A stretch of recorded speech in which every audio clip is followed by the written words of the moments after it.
So the picture opens. It's Halloween. It's John Carpenter's Halloween. First thing we got to talk about is the music by John Carpenter. Okay, talk right? about it. Mm-hmm. Now, crucially, this song, the Halloween theme, it's unsettling because it's in 5/4 time. Okay. You listen to that bass drum. 2, 3, 4, 5. 1, 2, 3, 4, 5. It's a fast heartbeat. Well, it's meant to make you music pumped. in comment time is 4/4. 4 beats per measure is sort of what our brains are accustomed to thinking of music in terms of. When you have this 5 beats per measure, it sounds like it's repeating before it's supposed to. And that kind of creeps you out. Well, and it makes me feel like I'm running. And it sounds like the sound of running. But I noticed the... Look at me. Oh, you are running. This version with the bass drum is not in the movie. I've listened to this soundtrack a bunch of times and I thought I could never notice that bass drum before, but it's not in the movie. Yeah. Okay. Right, because they only had the computer. They only had a piano because of the budget. Well, they have a synthesizer and then they have this and I couldn't find an answer on the internet for what that is. Well, John had all that surprisingly. in his car. But I want to know what it is John took out of his car to make that. I consulted our music expert Wade and he suggested it's a hi-hat that's doubled up. Or a shaker, but it's electronically manipulated. Lots of bugs in a jar. Perhaps, which we had on our app. Well, we had a jelly jar. You did have a jelly jar. Okay, and then the other major piece of music is Laurie's theme, which is very creepy, but it's in more acceptable 4/4 time. As she is. Oh. 1, 2, 3, 4. 1, 2, 3, 4. I'll never not hear that now. You've ruined music. Do they only play this when she's... Oh, sorry. I think they only play it when she's on screen. I did not know. And then the main theme is Michael's theme. So you have these two characters, two themes. Yeah. It's lovely. I like that about it. What do you think of the pumpkin? I thought it was charming. I could see that it was probably just, what do we put here? Well, I know they did. I don't remember what they wanted, but they wanted something like fucked up and disturbing, but they couldn't figure it out. So just put a pumpkin. No, this was the right way to go because the innocence, to me, this movie is about innocence. Mm-hmm. So it works. Yeah. Well, and innocence, something sweet and innocent reframed and seeing it as something sinister and disturbing. Fine, but I also think of a jack-o'-lantern as innocent, especially one that looks like that. Yeah. So that people see scary things in something that's actually fine is kind of what I think the start of this movie is anyway. Coming for you, Dr. Loomis. All right, so it's Halloween, 1963. Okay. As many have noted, it's just a few weeks until JFK is assassinated. Oh, all right. In November 22nd. So he's got 22 days left on this In real earth. life or in this movie's real life? This movie has the same JFK timeline as real life. That's not what I mean. I mean, is October 3 months before, or is it when it's released 3 months before it happens? You're saying, well, I mean, we know what time it is in this movie. We know it's 1963 and it's in October 31st. That doesn't mean it was released on October. No, I'm saying the movie, the opening sequence where Michael kills his sister takes place in 1963. That's what I was asking. Right, because this movie came out in the 70s, right? 78, yes. I'm so smart. So, you presented a great case about, viewing Michael as a sympathetic figure, as a victim as much as anybody else, and seeing him as having some sort of disability, whether it's autism or something else, but seeing the system has clearly failed him and people don't understand him and nobody has the time for him. And so I watched the movie again through that lens and I found this opening just so much more devastating.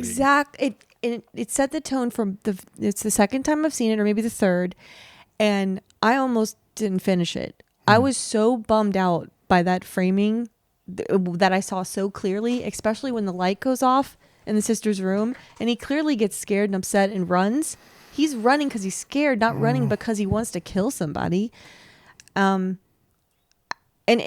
truly, the boyfriend having his costume mask pisses me off. If what I think of anyone is taking one of our kids' beloved toys, our kid loves his toys like they are friends. Mm-hmm. Don't put his friends on your face. No, I know. Horny and boyfriend. Being like this, isn't it so silly that I would have this on, this stupid thing? Right. Aren't kids dumb how they like things that are stupid and lame? Also, he's not even going to call her after the sex. And that was the quickest sex ever. I'm sure that was remarked on many times in the past, but holy shit. Jamie Lee Curtis in the commentary says, this guy's such a pig. This is the fastest sex I've ever seen. Because I counted this. This is 3 minutes and 12 seconds in the movie. He goes upstairs. At 4 minutes, 30 seconds, he comes back down. And this is supposed to be real time. Right. It's not actually one shot, but it's a faux one shot, a faux oneer. Yeah. And yeah, everybody jokes about. How long is that? So that's a minute. That's a minute 28 seconds. That's enough. And so everybody, yeah, but it's intentional. It's supposed to be a joke. Well, and him not even committing to maybe calling her tomorrow Oh, yeah, is also now like, that- okay, that's a disposable piece of shit boyfriend who's balding, by the way. What kind of teenager is this? A bald one. So there's a lot of feminist readings of Halloween and a lot of anti-feminist, but a lot of feminist readings of Halloween. I'm here to suggest Michael kills women who don't demand their boyfriends make them orgasm. And I'll build my case. Okay, good. Build it. Build it like an orgasm, please. I'm not totally serious, but not unserious either. Okay. Well, this opening, this is just some of the best filmmaking of all time. This opening, it's really the high point of the movie. Yes. So we've now started this thing where we record the history part of our podcast in one day, and then the following day we do the run through the actual movie. So right now we have had a night in between the first half of this podcast. So that's how you had time to rewatch the movie after our discussion. And so I just wanted, sometimes there's a little continuity stuff because we kind of forget what we've already said. Well, I wasn't going to break the spell. I was trying to make it seem like you it's- told me this before we recorded, your take on the movie. Yeah, but I don't think you were totally on my side when I explained this to you yesterday. So I'm just happy, and I think it's a star on our marriage that you went and looked at it and gave it a go. I take you seriously. Of course you do. I would never be like the unnamed boyfriend who Won't pumps call. once and leaves. Pumps and dumps. Dean Cundy was the cinematographer. This movie looks incredible. The camera work is some of the best ever made, and Dean Cundy later went on to shoot movies like Jurassic Park and Roger Rabbit. Those panning shots, that makes sense. This whole beginning, it's not Steadicam, but it's like, I think it's called the Panaflex. What does it mean? Like it's on a track? It's a handheld camera that is unaffected by the person's like wobbliness. Like if you can't hold a camera steady, but the camera will stay steady because it has a gimbal on it. Yeah. Yep. Got it. And this is obviously a subjective point of view. This is, you are Michael, we are all Michael. This is all Michael's point of view. Yeah, we even get inside the mask with him, which I think is nice. This is Deborah Hill's hand is the one with the costume reaching down, because that camera height, the little actor playing Michael could never actually reach down into the to get a knife. That's cute. So and the mask is always is sort of sinister, but I find any character in a horror movie with a mask, those are the most sympathetic people. Those are the ones who are struggling with mental illness or who have some sort of learning disability, and they are protecting themselves. And that's, it's like, oh, he put on a mask. He doesn't want his sister to look at him in the face when he kills him. Like, no, he's scared. Leatherface also, I feel like he feels ashamed of the way he looks, or maybe he just feels comforted by something around his face the way that it is. And then I guess I'm also thinking of Buffalo Bill, and that's different in that he's being transformative too, and experimenting with his gender. Well, but I think it's also a way of him protecting himself from the outside world and how they see him and how he thinks he should be seen. Anything around the face, it always feels Jason protective. Too, See, I don't know the Jason series the way you do. But Jason doesn't get his hockey mask until the third movie. Oh. So in the second movie, he wears a sack over his head. It is important to him to hide his face. Yeah, it's so sad. They're ashamed, or they're either ashamed or they need the comfort. Yeah. All right, I won't interrupt for another 30 seconds. Go. Okay, here we go. Michael puts the little clown mask on, and obviously the camera now has the mask over it. And this is when the breathing started. And I've seen this movie 20 times, and I've never noticed the breathing. Only when the mask is on, because that's what you hear. You're breathing in a mask. Yeah, exactly. I had my AirPod Pros in, and I think that's why I heard. Why are you plugging Pros right now? I don't know. Okay, maybe we can get a sponsor. All right, go on. You tell me to go on a lot. Oh, because I'm ready for you to go on. So we are Michael. We are complicit in this, in what he's going to do. And in some respects, this movie is about voyeurism. It's about intruding into the private lives, places we're not supposed to go. Don't agree at all. Well, come on. I don't think it's about voyeurism. I think it's about feeling like you're on the outside. That's not the same thing. And looking in. Michael's constantly looking Feeling in. left out. Laurie's constantly looking out. Go on. And we as audience members. We're not complicit. We're supposed to see this through his eyes. His eyes are innocent. But that makes us complicit because we're... And his innocence? I agree. Mm-hmm. We, as moviegoers, we are looking at people's lives through a window. Oh, a rear window. So yeah, he stabs his sister, Judith. There is no gore. This is not a gory movie. Can I point out what our kid said during this part? Uh-huh. Stop trying to cover your tits and protect yourself. They were like, one good slap and that boy'd be down. It's true. Yeah. You're playing too rough, Michael.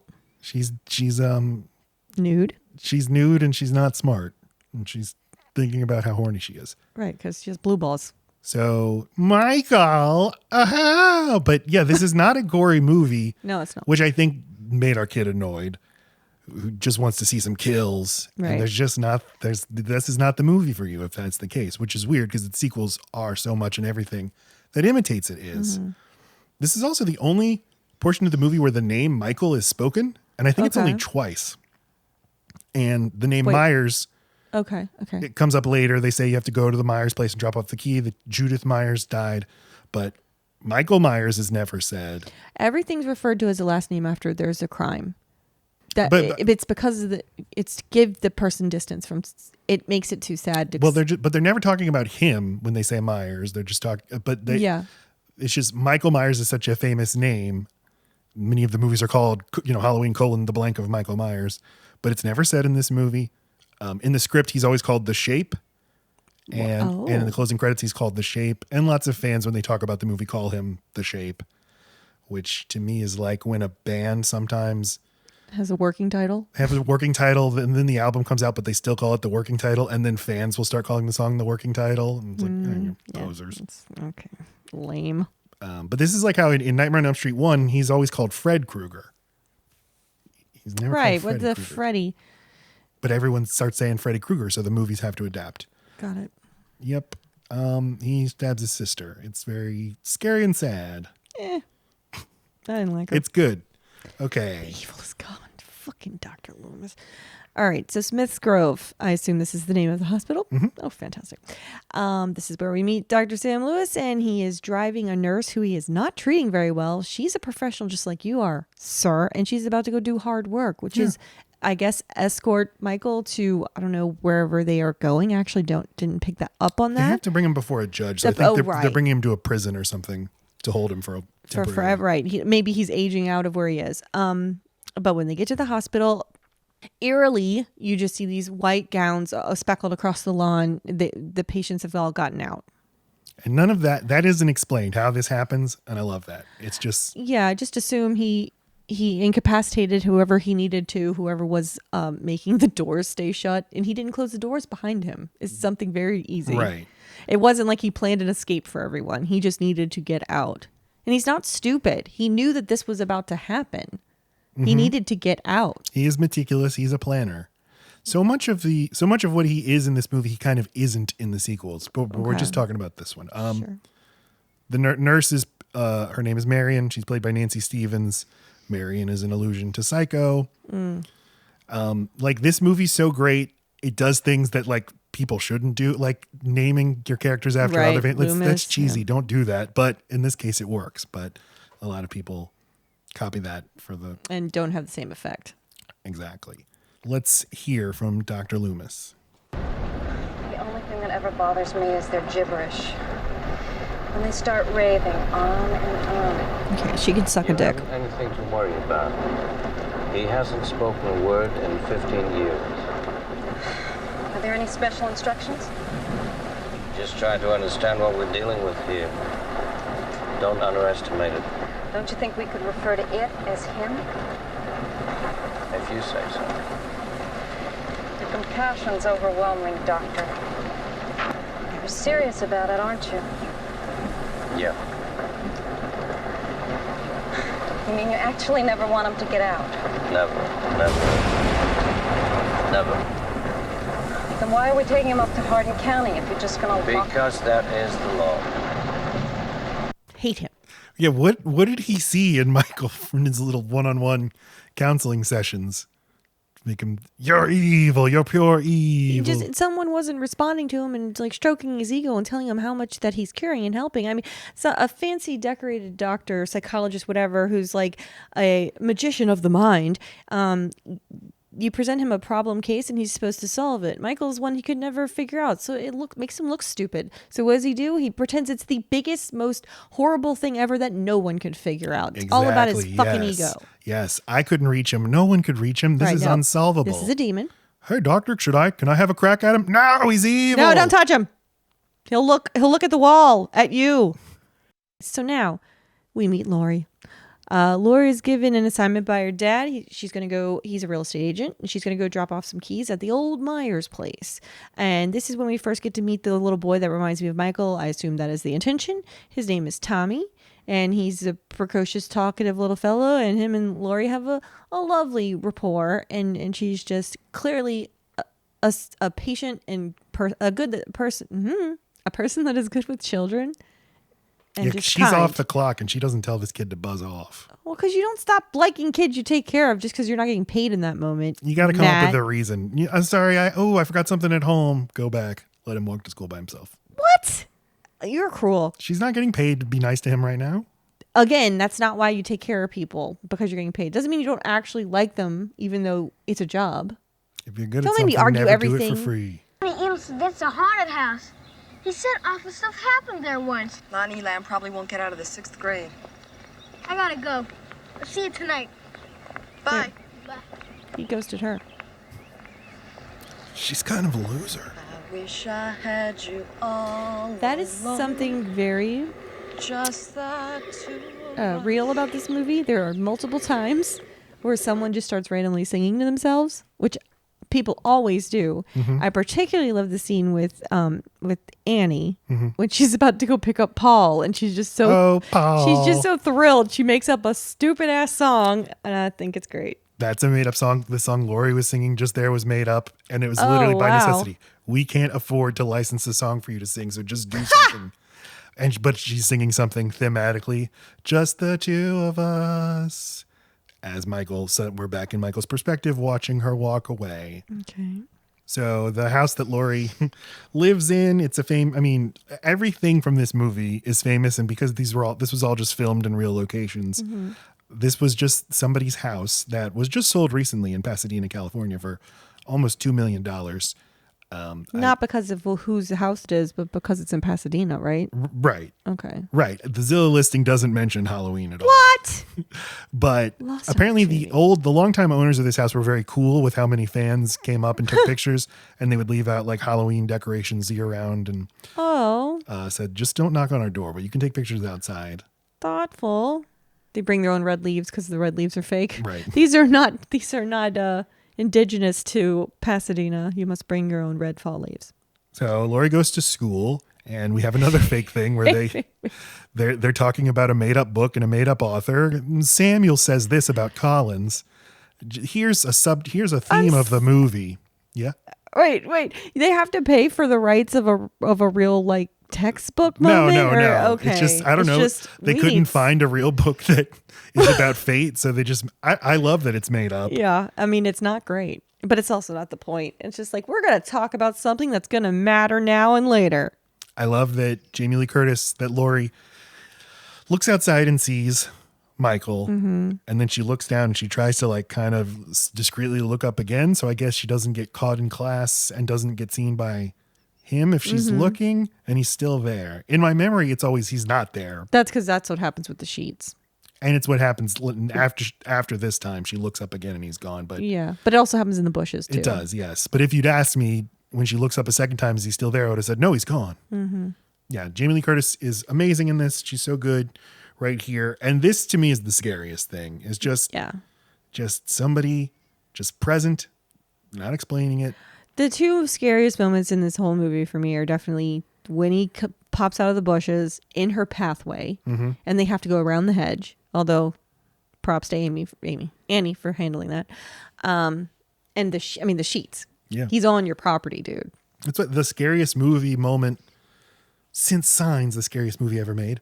But the scariest movie since then, Us. Us, right? Just 4 people on your freaking People property. out there in your Just- yard, and and they're staring at standing you. there. What do? You can't do anything. Go What- on now. Get. Go on, get. Go on get. And why'd you bring your children to this murder? And we also follow Tommy to school, and at least in Lacey and I's reading, Michael feels very connected to Tommy. Feels like this is me. It's the Spider-Man meme with Michael and Tommy. And I believe this is our first mention of the boogeyman.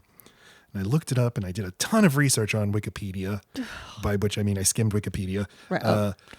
There's no central boogeyman legend or folktale or whatever.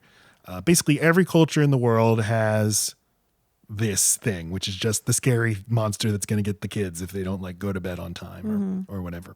And then they just get a Santa. So now you won't get presents. You always got to have a phantom. You have both. All right. Well, but don't you think they also just had to go with a word because they were calling him the Shape? And they get the Shape. He'll come get me. They just needed something. They needed a way to refer to I think a looming, and tie it into a fear that already exists. yeah. Because it's like, and this movie is about elemental fear of the forces of things that we are neglecting, we're not paying attention to, we don't understand. When you're a kid, it's embodied in a monster. When you're an adult, it's Michael Myers. All right, so fucking Annie and Linda. No. All right, the 3 friends, they are walking home from school together. They are saucy with each other. No one seems to really like to hang out, but they are making lots of plans to continue to hang out. So I can say I have not had a friend group like this, but watching it this time, it didn't come off as like these are not real friends. They just seem like they're pretty. They seem like popular girls who don't talk about anything very interesting with each other, and they are horny to the gills. So of course Lori's going to feel a bit left out. She doesn't seem to have gotten her libido yet. Annie is bummed about old Jerko getting grounded. Yeah. Okay, sorry. Old Jerko dragged me into the Jerko. locker room, and now he's grounded. Oh, that's why he got grounded. Okay. Is that why that happened? Let's just say yes. Okay, sure. Nancy Loomis is Annie and PJ Souls is Linda. They're both great. She looks like a PJ. Let's listen to their first conversation. I thought you were babysitting tonight. The only reason she babysits is to have a place to... Shit. I have a place for that. I forgot my chemistry book. So who cares? I always forget my chemistry book and my math book and my English book and my The vamping. my French book. It's very bad. Who needs Okay, books PJ, just anyway? go. I don't need books.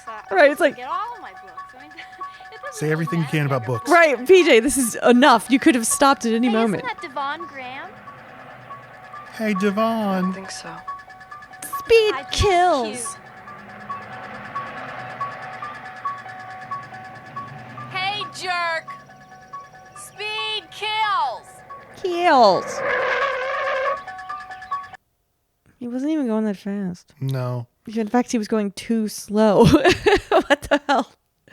Tyler Smith of Battleship Retention, the great movie podcast, he tweeted, you think Michael Myers uses turn signals when he drives? Oh, but he does. Of 'cause course he's a he rule uses. follower. Yes, Yes. he's meticulous. Well, but he cares about rules. Mm-hmm.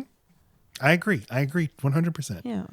I do think, in 2017, that one scene is most of the reason we weren't crazy about the movie, because it just seems so weird. I think a lot of it is that it's mostly ADR, that this is that they don't have the budget for, I guess, lavalier mics, and this is they don't have they're shooting them from a distance, so they can't have boom mics. It's the most fall-looking scene, though. I always there's something about the way it's shot that I'm just like, Oh, I love it. Looks nice. Oh, it's amazing. What a nice walk home. This movie, and this is why the slasher movies, especially from 78 to 84, they're like, I want a Yule log of just these movies. Take out all the murder parts. I just want to live in this. A Yule log. Yeah. Like Are you stealing my joke about how I want the preview channel to be in our Oh, that's- fireplace oh, I guess I instead am. of I Yes. don't Damn. I don't want to watch the fireplace on TV this Christmas. I want to watch the preview channel from the 90s. damn, and I thought I was so clever. So yeah, the voices, they do sound disembodied because they're probably recorded 5 months later in a studio. The actresses probably weren't even together And it's just probably like John Carpenter, or maybe not even John Carpenter's with him. And it's like, okay, PJ, now you want to sound excited, or you want to sound like you're teasing her. Come on, Annie. So Yeah, when you want to hate books. It's probably a timer. It's like, okay, we need 45 seconds of book content. Go. Because she doesn't even sound like she takes a breath. We got to 37 seconds. What else you got? Well, who needs books anyway? I mean, books are just paper and binding. And in conclusion. So, yeah, this is a Yule log that I want to live in. And every time I watch this movie, before any of the murdering starts, this town is just haunted as fuck. It just seems partially it's the way it's shot, partially it's because it's a big street. The production couldn't afford extras, so nobody is around. Okay. Which helps, which contributes to the atmosphere of how creepy this is. But I will say it is the most sparsely populated portrayal of Halloween night I've ever seen. I mean, there is always the moment with too many kids and all the chaos, and like, and then the either the bad guy kind of gets lost in the shuffle and then reappears and it's a jump scare, or the kid you're with kind of gets lost for a second. And that's like, street chaos is just not a universal thing everywhere. Everyone's got their thing. We have Mardi Gras, but everyone's got Halloween. But if they had that, it would. Yeah, no, I'm glad they don't have it. It seems like a real low-key neighborhood, which is why you can imagine all these screams and no one helping. You know, you need the neighbors that won't help in the darkness. Okay, so I did want to say about that. I do think this movie is getting at America is a violent place. You have this theory for the last 3 podcasts, but go ahead. Well, yeah, it's my grand theory. America is a violent place. I'm the only one who has ever thought of that. Built on plunder, built on genocide and ethnic cleansing and violent thievery, and we're the most violent, developed country in the world. And there's just like this. Every town's got its like gruesome murders that very quickly become sort of urban legend because nobody wants to talk about them. Well, and they only want to talk about them in a spooky way, not in a let's be sad way. So they end up becoming like sensationalized as a way of distancing yourself from that could happen to anyone. And it's too much to process the idea that this is present in our lives. You have to just ignore it. But then everybody who is ignoring the peril in this movie, they die because of it. And only Laurie is paying enough attention to survive. All right. And then Halloween itself. Halloween is a sanitized like artifact of a time when people thought this time of year is when the portal separates the living world from the dead opens up and the dead spirits come out and they're angry and we have to put up scary decorations to scare them off. And now it's this fun thing, but it's like we take this scary and dangerous thing and sanitize it and make it palatable and make it something we can live with. You have labeled this slide Laurie's tiny bed. It is wild. Her poor long legs can't even fit on it. No one cares about Laurie. And she just wants to do her homework and lay in that bed. It completely dressed from head to toe. All right, so we're in her room. She's not doing much of anything in there. All we really need her to do is look out the window so we can see Michael. And it's my favorite scene in the whole movie. And then she tells herself to calm down. She's being ridiculous. No, you're not. You're doing normal shit when someone's in your yard. That's a normal reaction. What's not normal is to tell no one. What? I never noticed it, but she's just a completely unsupervised person. Well, no, her dad's in the beginning. Where's her parents? Where are her parents? We give the responsibility to people still in high school as if they are adults, and I think it's stupid.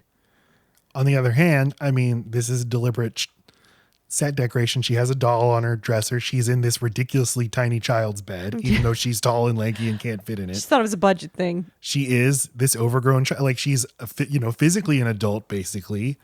And John Carpenter, he talks, he's very against the idea that she survives because she's a virgin. And he says, if anything, she channels her sexual frustration and uses that to defeat Michael in the end. In the bedroom, I mean, if we want to get really deep about it, the bed is the symbol of sex, but it's this tiny bed. It couldn't fit 2 people. But she's like this adult who's still being forced into sort of a child's role. Well, and those leggings. Come on. I don't need a freaking skirt that goes to your knees plus leggings I can't see through all the way down to your loafers. Ugh, get some sex appeal, Annie. Thank God she puts on those. Lori. That also, sorry, the doll Annie is behind her in this room. So, okay. But I love the second outfit. The outfit she's in for the rest of the movie. Got booty for days. Cakes. I didn't notice. She's Good pants. guys don't like her because they think she's too smart. Well, which is this What she really says. sad line, and the way she delivers it I know. is so effective. They think I'm too smart. That's a real thing. It's sad to say that. It's also just sad that she's aware of that. Like Well, that she's smart, Matt. itself shows like a level of awareness. Yeah. Yeah, you only got dumbasses to work with. You can't help where you're born. She makes do with these idiot friends and all these stupid fucking guys. This is I hate this detail in the movie. So Loomis, for whatever reason, knows he needs to go straight to the graveyard, not like go look at the Myers home or anything, but let me go straight to the graveyard. And I just want to see Judith Myers' headstone. And then he's walking around with the keeper of this cemetery, and then they look down, and this little tiny rectangle hole, and I'm like, did she die as a baby? I know. Everyone thinks that. It's so tiny. Okay, so it's just her gravestone, and impeccably.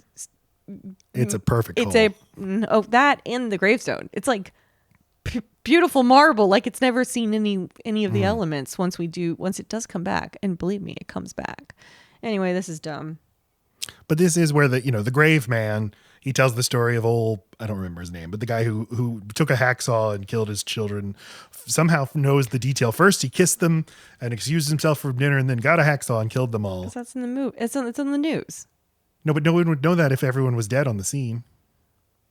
That some Maybe newsman just maybe embellished. he left lipstick on the wife that he was wearing. Yes. Because he was repressed. Every town's got a story. Or like maybe they were this. eating mashed potatoes and gravy. He left a perfect gravy kiss. That's it. That's got to be it. Okay, not a plot hole. So Well, and like you said, as soon as a tragedy happens, it becomes lore. So why not add that? I mean, I'm sure what the news said was, it was your typical Saturday night. He got home from work and then he killed, it's easy to just add, it was a typical Saturday night. So you know what I do when I'm out, having dinner for Saturday? Kiss my kids. I love that. That's a great point. Yeah. We edit the story as we tell it, and we inject our own details. Right. So we meet Sheriff Brackett. This is Annie's father. Are we supposed to think he's creepy? I think so. Yeah. Okay, because I think he's creepy when we meet him when he's alone with Lori, yeah. but then he seems, I don't know, fine whenever they run into him again. It might just be that first scene, and he's got it's Halloween. Well, okay, but anybody who's alone with a young woman or a minor, that's when they show up as creepy, or that's when you would find out. He's in front of his bros and at work and in the public eye the second time, so he still might be a creep. And then the rest of the time he's with Dr. Loomis, who everybody's going to look reasonable next to. Right. But this is Charles Cyphers is the actor. He came back for Halloween Kills in 2021. And he, informs his daughter. Well, Annie picks Lori up from her house. They're both going babysitting across the street from each other, and Annie pulls up in the car, and Lori gets in, and the car is playing a song that's like, "Oh, well, baby, baby, baby, baby, baby, baby, baby." I'm so glad I didn't know this thing about the fake music. It would have been very distracting. I don't know if this is just some stock sound-alike It song had or to whatever. be. Because later, this same radio station that they're listening to plays "Don't Fear the Reaper," Oh. and that's probably where like a third of the movie's budget went to was that song. But it's perfect in the movie. It does stand out as like this is the only like detail that is from the outside world is "Don't Fear the Reaper." Yeah. So, okay, but we find out the hardware store's been robbed, but all they took was a Halloween mask, some rope, and a couple of knives. He's not even wearing a Halloween mask. So who took that? That's what he's wearing. He is not. He's wearing like some weird white Now, helmet. in the world of Halloween, and this does have to get into the sequels, this mask, which in reality was just a Captain Kirk mask, spray painted white. Oh. It's got a neck. That's what's weird. It goes down the neck.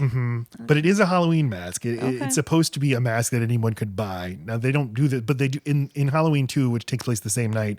There are other people walking around wearing this mask, which All right. confuses people. And Dr. Loomis tries to kill each one of them. Like, no, it's just Evil. That's just Terry the neighborhood. No. I love the way Annie greets her, the way she says dad, just very Midwestern. Yeah. And The scene where Annie and Laurie are talking in the car, it just looks gorgeous. The sun is setting, and this is prime Yule log stretch of the movie for me. Right. So, the Myers house. Not creepy at all. No. Just a house. When they found this house in real life, this is also in South Pasadena. This is what the house looked like. It was dilapidated. So they had to dress it up for the early sequence before the murders take place. They had to make it look presentable. Oh, okay. This house was set for demolition in 1987, but it was saved by the owner of the house. Decided at the last minute to pick it up and move it to another location. Oh, wow. Because he just couldn't afford the taxes. I don't know why. This is on this man's website, so he didn't say. But he moved it to some property owned by the railroad, and he wasn't allowed to dump it there, but he did. And then the city declared it a landmark because it was also apparently the oldest duplex in the city of South Pasadena. Wow. Yes. And it's currently occupied by a bunch of businesses who don't love all the Halloween fans coming to ask if they can come in. But who else would fucking care about your stupid landmark? I just love duplexes. Lots of twins. We can both just live together. Loomis and Sheriff Brackett are going to camp out at the Myers house because that's where Loomis thinks Michael will return. He's so smart. That is because he is under the impression this is evil. Demons pick a vessel. Hauntings happen at a house. That just goes to show you this is not about someone who's evil. He went and sought out what he was missing this whole time. A caregiver. He went to his house for a second because it's what he knows, sees her, and then he's off to the races. Like, idiot Loomis. He wasn't going to, like, haunt his fucking haunted house. He just needs love. It's the Taylor Swift song. It's me. Hi, I'm the problem. It's me. Loomis is the problem. He couldn't be a caregiver. He couldn't help Michael address his need for nurture. Seems to me you're just plain scared. Yes. Yeah, I am. I met him 15 years ago. I was told there was nothing left. No reason, no conscience, no understanding, and even the most rudimentary sense of life or death, of good or evil, right or wrong. I met this 6-year-old child with this blank, pale, emotionless face and the blackest eyes. It was a dark room. I spent 8 years trying to reach him, and then another 7 trying to keep him locked up because I realized that like he just threw bars and he just couldn't reach him. Pay attention, Michael. Michael. He never wants to pay attention to me. He never wants to do any work. He won't lay on the sofa. I can't reach this kid. I don't know. Oh God. If Dr. Loomis tries to talk to our kid. I always mix up this speech with Quint's speech in Jaws because I always remember him saying like a doll's eyes, but that's how Quint describes a shark. Everyone always describes. Oh, people always describe sharks as having dead eyes or dark eyes. Like a doll. Well, they're just pinholes. Pinholes. So babysitting. So that's Lori right there? I just love Lori's like dorky no. laughing face. Why does it look like she has braces in this shot? Which one? The middle one? Yeah. She doesn't. I don't know. That's weird. It looks like someone pretending to be Lori. Like it looks like someone dressed up as Lori. I'm going to dress up as Lori. Oh, and on this watching, I could not stop thinking that Annie looked so much like Baby from Dirty Dancing. Jennifer Grey. Yeah, the whole time. This picture especially. Yeah. And also how Michael Myers lifts her up over his head and they're in the water and she's doing the lift. And she's constantly saying, Michael. Shut up. Describe their babysitting styles. How do they approach the jobs? Okay, well, Annie just goes and fucks around in the kitchen, wears people's clothes and gets naked and yells at Lindsay from the other room, Lindsay! Can you open a door and then close it? Lindsay! Lester is barking again. The dog's talking to me.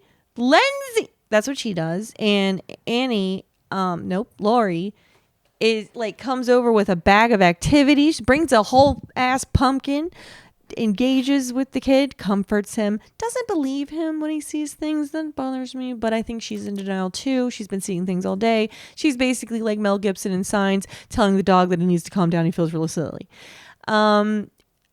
They both, okay, now talking on the phone was quite it's like the internet was. It is. They, oh my God, a landline. And so they're just, oh, what's up? Talking. We're across the street from each other, but we can hear each other like we're really close up. Can you imagine? Anyway, so they're on the phone a lot, but it's mainly to like get a favor, not kill time. Don't you think? Oh yeah, no. Annie's playing the game. She's moving and shaking. Oh yeah, she's like small talk. Although she did do Lori. The biggest favor anyone could do is she set her up. Lori would never ask Ben Tramer out herself, so Annie did it for her. We have no proof that actually happened. We never get to Oh, you find think out. Annie's lying? Yeah. Really? Oh, We're God. fucking with her. Fuck Annie. Right. She wants to get her in a good mood, so she'll babysit. Oh, God. I never considered that she wasn't telling the truth. I thought she's at least being a sort of good friend. Even if Lori doesn't want this to happen, she needs it to happen. I think it's really presumptuous for people come into their sexual own at their own time, and some people are ace. Some people never have those kinds of romantic I want to fuck feelings. So I think it's really presumptuous of Annie to even assume that Wasn't that's what setting her Lori up for a needs. sex date. It was go to the homecoming dance together. Fine. And sometimes shy kids need a little push. All right, shy kid. I'm And going to push you after No this. one ever pushed me. I'm going to push you so hard. Don't threaten me with a good time. Well, did you ever babysit as a teenager? I'm sorry if you listen to this podcast. I was responsible for my brother. Is that what you mean? I mean, Lacey. yeah. What? Hi. Not everyone listening to not every question I True. ask you is something I don't already know the answer to. Other people are hearing this. Okay. And not everyone remembers every detail or has even heard it. Oh my God. From age 11, I was responsible for my brother, who was 5.5 years younger. So I never stopped babysitting and cooking and taking him. You ever get paid to Here. babysit? Yes. Only a handful of times because it seemed like a novelty, like, oh, I can make money for this. But the reality of it, I fucking hated it. Just being with some other kids and like them having opinions and I'm responsible for their well-being and I'm 13. It just seems so stupid. Like I'm not capable of doing anything if something were to really happen. I instantly felt like the parents were idiots. But you little creep show, weren't you like the babysitter of the neighborhood? I was a very good babysitter. You were a manny. I was a manny and proud of it. Although as soon as I got a real job at age 16, I stopped. But That'd I be did creepy tons. if you kept going. I mean, yeah, I even watched Halloween while babysitting. That doesn't sound responsible. All these babysitting jobs it was understood, just be in the house if the kids need something. I was not a Lori, and the kids didn't want me to be a Lori. The kids wanted to play video games by themselves. Did they want you to be a trolley? Mainly they wanted me to leave them alone, and I wanted them to leave me alone. And I ate Pop-Tarts and sat on the sofa and watched Halloween. I love that Annie says to Lindsay, look, Lindsay, I thought we understood each other. I'm going to go get fucked. And I'm going to leave you to do whatever you want in this big giant house. Isn't that fun? She gets butter on her, so she has to get naked. Everyone who watches this movie is like, what the hell is going on with this? Because she's making popcorn and spills butter on herself. But I forget she's got a hot date. I always forget that part. And butter is oily and it stains. So I guess if she thinks she can go wash it right away. But just, Lindsay, I need a robe. Okay, let me go get you my robe and slippers. So she just looks in a closet and finds a shirt. Presumably, I mean, Paul's her boyfriend, right? Yeah. Why is it so important to her? I mean, is it a hot date or is it just I want to hook up with my boyfriend? Why is the outfit so important? In high school, you don't have such like sturdy relationships where you can just look however you want. You're constantly trying to keep impressing your boyfriend, or at least for the first few months. Or not, they don't seem like they have real steady people in this. I think Bob and Linda are. I think they are a. Is that why they named them those characters for Bob's Burgers? I think so. Yes, I think they seem like they've been together a while, and they'll probably keep being with each other. And they'll cheat. They'll cheat on each other. They'll have other relationships, but they'll always come back together. So Annie spills butter on herself, so she has to get naked. My explanation is she's weird and dumb. Or not dumb. Teenagers are weird. They do weird, impulsive things. Like, now I have to get naked. Yeah, impulsive. And then she goes to the exterior laundry room. That you can still hear someone if they're in there all the Yeah. way across the yard. That's she can hear the interesting. phone ringing, and then Lindsay can hear her. Yeah. Despite she's basically in another house. Right. And Lindsay is inside the house watching The Thing from Another World from 1951, and John Carpenter would remake this movie in 4 years.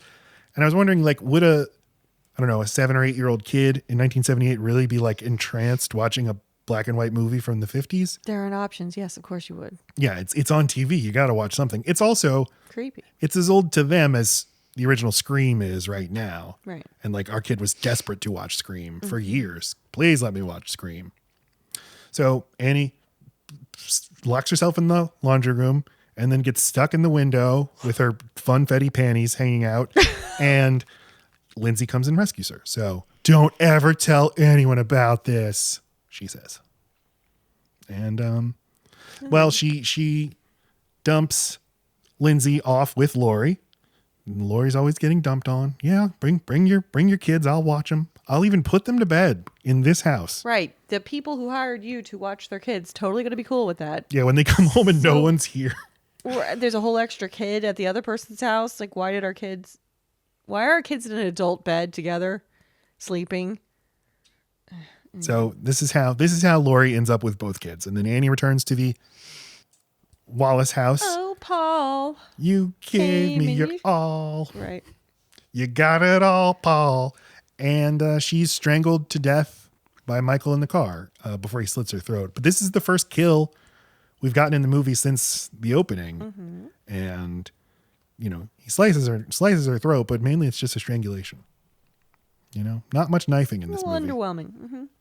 And then Tommy is scared. He keeps looking out the door and thinking he sees the boogeyman.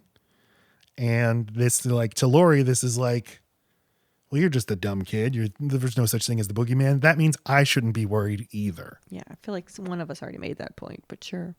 Sometimes we repeat points. I don't know why this is so important to you. I said Well, that. now that I know you steal material, I got to make sure people understand and trademark as I go. I know. We're on a point system. This is all about credit. And then Loomis, we check in with him. He's waiting at the Myers house, and shitty little Lonnie comes up to the door, and Loomis is like, "Hey, Lonnie, get fucked." And this is the only time Loomis looks so happy. He's so pleased with himself. He's like, haha, I got to be weird with a kid. Yay. I haven't get to do that in 15 years when I was really weird with Michael alone in a room a lot. Hey, Michael, get fucked. Right. I don't know why these antics aren't reaching him. Hey, you little quiet piece of shit. Be good. Be better. Right. Or this is the boogeyman, and the boogeyman says, be better. That's his tactic.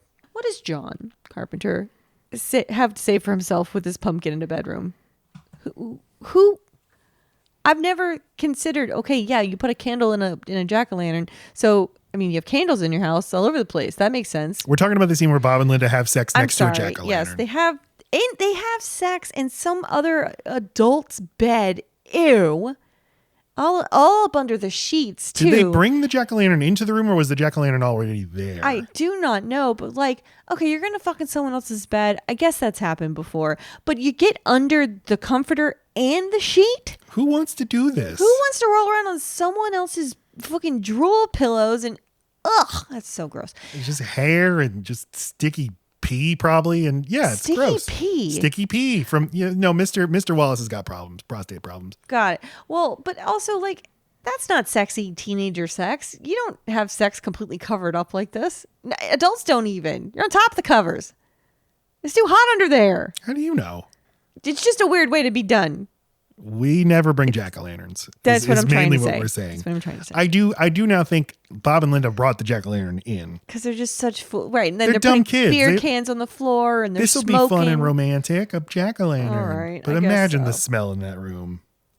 Jack-o'-lanterns famously stink of sex and smoke. Yeah. I love Bob and Linda. It's the most 70s names of all time. I guess. They do give, that is his supernatural thing. They do give Michael weird, strong strength, but I feel like that's often been associated with people who have a a learning disability or some other affliction, people are always assigning to them like if they're freakishly strong. It's just another way of othering and like giving them agency when they don't actually intentionally hurt people in the way that they are accused of doing. I'm not saying he didn't stab the shit out of this man right here, but I am saying it's a trope and a hurtful one. They can't be trusted. They're so strong. No, you're right. It's the fear that any parent has who has a child that that likes to elope, that sees something and is very compelled to run after it, even if it's a dangerous situation, or that might, self-harm sometimes, or, be rough and hurt themselves. And this fear of one day they're going to be so strong, I can't protect them from themselves. And so I just assume that's why it gets lumped in. And people want to over penalize people. They don't understand. So why not give them he needs to be stopped. That's what we talked about there. They just finished their sex. Linda had a great time. She's smoking a cigarette in someone's bed, which drives me insane, but I know that used to happen all the time. Wait, hold on. You said she had a great time. She pretends she does. Okay. I don't think she had orgasms. No, but at the end, she's like, that was fantastic. But as a teenage girl that had sex, you're welcome. Thank you for thinking I'm super cool. You're supposed to comment on it. Like, to not comment on it means you're not a cool girl. Fantastic. Well, I wouldn't have said that, but I'm just like, I'm sure you just, I don't know. It just seems rude to not go, there you go. You did that. And we're done. Right. I mean, that is that. Yeah. Orgasms just aren't a thing that happens when you're a teenager. No, this guy's not going to make it happen. You say that about all right. So, well, just every man in the 70s. But at least she got him to do something for her because he owes her that. Go get me a beer. Where's my beer? Go get that beer. Okay, but Michael knows all this, and that's why he attacks. That's what I'm saying. He knows what? That she didn't give. Oh, this is your theory. Give that woman an orgasm or get killed. And that's why he kills the man. The woman, you need to advocate for your interests more, so I'm going to kill you too. Well, he gave her his sister's headstone, No, that's Annie. Really? Yeah. It's in the bed. I know. No, he moves Annie into the bed. He thinks when Lori goes and finds all the bodies, it's Annie who's been placed in the bed under the tombstone. Like, Michael associates Annie with his sister. He thinks of Annie as his shitty sister. He likes Lori. Oh, that's true. He doesn't like Annie. Right. He kept trying to give Lori a hug, and she'd be like, no, don't knife me. And it's like, he's trying to hug and you. And in these, like, he is going to kill Lori, but this is all he knows. Like, he just doesn't understand. Right. That's don't you want to be with your friends? Allow me to kill you. No, you're totally right. Anyway, so this is when he attacks Bob in the kitchen and stabs Bob in the stomach 5 feet off the ground. And then Michael does the famous head tilt. And John Carpenter was like, yeah, it's utterly, it's so iconic. And yeah, kind of heartbreaking. This is Nick Castle plays Michael Myers, we should mention. He was John Carpenter's friend. And he's like, I want to be a film director too, John. Can I hang around your set? So John put him to work. He's like, put this mask on. Do you like coveralls? And Nick Castle would go on to direct your favorite movie, Dennis the Menace. Okay. This is so bizarre. I don't really know what... This is one of the moments where I don't understand what Michael's doing exactly or where he got this idea. But I guess they just needed... It doesn't matter. All right. So now... Michael shows up, but he's got a sheet over him like a ghost with the eye holes poked out, and he puts on Bob's glasses over it so that it can make Linda think, I'm Bob, I'm Spooky Bob. And Linda thinks this is funny for a second, and then she gets obviously off-put by him not responding to her. And where's her beer?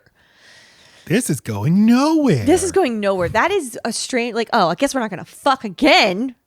Oh, Bob can't. But he's a teenager. She's very melodramatic. Just very quickly, this is going nowhere. I'm going to call Lori. This is an example of something that's very incongruous with the rest of how Michael behaves throughout the series. In this individual movie, I do think it makes sense. I think in this movie, he's just figuring out the world. He's just kind of finding his voice, his artistic style. No, I think that he does kind of want to torment Linda. I think he doesn't like Linda. Okay. I think Linda also reminds him of his sister. And so he's trying to play a trick. It's Halloween. Everyone's entitled to a trick. I guess it's a trick, but he also maybe just doesn't feel very protected by her, or very safe around her. So he puts yet another thing on top of him. But he does make it a spooky ghost costume. Like, there's some humor in it. Yeah, it's the one moment where I'm like, I don't know what you're doing here, Michael. Yeah. But he kills Linda. He does, He spoiler alert. strangles her with a phone cord. Look at that. Okay, sorry. We now see a picture here of the headstone, and I mean, it's white. It's white stone. It's just like they couldn't spread some dirt on it. It's ridiculous. Oh, unless we're to think that Michael cleaned it. Maybe he did. Maybe he did. But yeah, he took a lot of care to set this up and then lay Annie down prostrate on the bed. So Loomis is wandering in the streets and he sees the vehicle that Michael stole from him. And he's like, oh, he's close. I can feel him. And He's close. I can feel him. Here's the vehicle. Wow. Something tells me he's here. The detective work. Lori, she puts the two kids to bed. It's weird. Lindsay's asleep in Tommy's bed. What? I never put kids to bed when I was babysitting. Parents don't expect this. Hell no. Lori, she feels something's off, and she's tried to tell herself this whole movie, like, I need to calm down. Everything's normal. Everything's okay. We're all okay. We're safe, but I don't feel like we are. So goes across the street to take a look, and then she finds the bodies. And this is, I'm sure this movie didn't invent the idea of the final girl going over and finding all the bodies that have been piling up as she's been unaware of all the murder taking place. But at least this solidifies it. This is a trope. This is something that has to happen in your slasher movie. And I've seen this movie so many times. This time I really was taken with how good Jamie Lee Curtis is in this section, how tense this section is, and just how scared she is. She's such a good screamer, such a good crier, and just, there's lots of great final girls, but she's definitely, the best actress to ever do it. Mm-hmm. And it really, really adds something.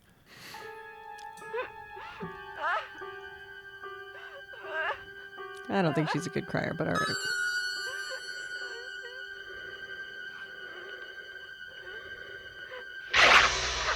It's my favorite shirt! She's a great screamer. And she's great with her face, her facial expressions. That's not great crying, but it's not terrible. Michael chases Lori into the Doyle house, and they do battle.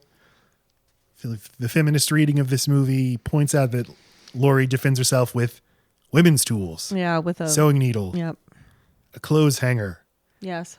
And then Carpenter's idea that she's channeling her sexual frustration when she uses the knife to stab him. Yes. Those are also tools that are the two things anyone ever points to when you talk about home done abortion: a knitting needle and a clothes hanger. There you go. Really makes you think. I guess so. They're just handy and pointy. All right. Homemade abort. That's not how you say that. All right. Go on. Well, Carpenter. Go on. Carpenter. Stop telling me when I have a fucking catchphrase. You ruined so many phrases for me over the years. I can't think of the other one. What was it? Oh, there's items, rude, 17. No, yes, but no, the one. What is happening? That's it. What is happening? Hashtag what is happening? How dare you? What is happening? Anyway, okay. So Carpenter, his take on it is she's channeling her sexual frustration and she uses a knife to penetrate him. Okay. She's wielding a phallus, you might say. And then Loomis shows up and shoots him 5 times. And then this is the end of the movie. This is maybe the greatest ending of a movie ever. She's a good cry there. I'm glad I bet she appreciates that. The boogeyman.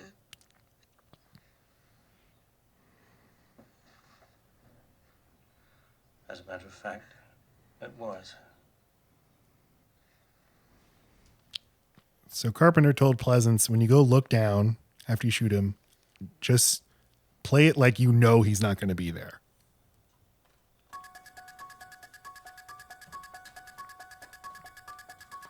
Yep, I knew it.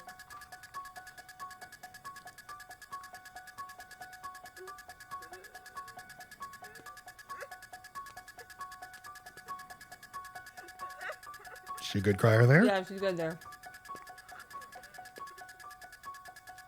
Damn it. She's so even. Now we pull out We hear the breathing no matter where we are.